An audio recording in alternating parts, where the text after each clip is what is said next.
Good morning and happy Saturday. Welcome to the weekend morning update. We start today with the Toledo City Council corruption scandal. Toledo City Council members Larry Sykes, Yvonne Harper, and Tyrone Riley signed a consent judgment entry, meaning that they have agreed to their suspension.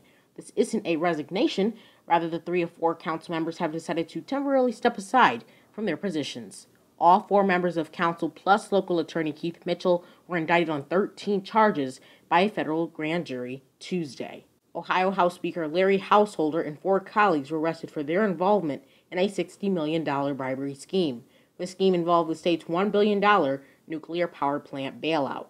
Governor Mike DeWine would like House Bill 6 repealed due to the way in which it was passed, while other Republicans say the content of the bill outweighs the way the bill was enacted.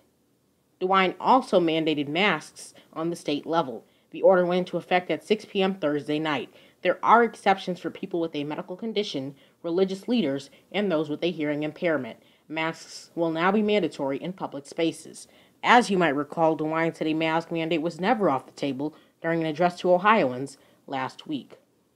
Protests continue in Portland following the death of George Floyd and so many others. Authorities used tear gas to disperse crowds, and one of the people that had made contact with the gas, Portland's mayor, Ted Wheeler.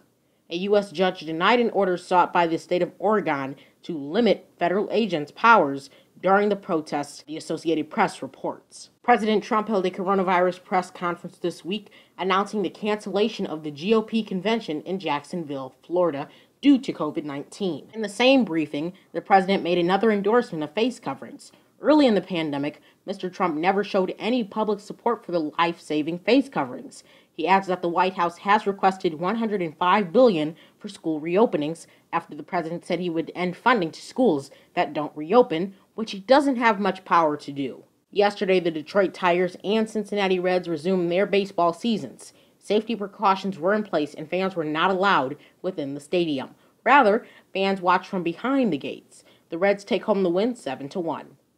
The body of civil rights icon Georgia Representative John Lewis will lie in the rotunda of the United States Capitol. The public viewing will start at 6 p.m. Eastern Time and go until 10 p.m. Eastern Time on Monday and will continue starting at 8 a.m. on Tuesday to 10 p.m. Lewis died after battling pancreatic cancer. He was 80 years old. Thanks for joining me on the Weekend Morning Update. Have a great rest of your weekend, and we'll see you back here on Sunday.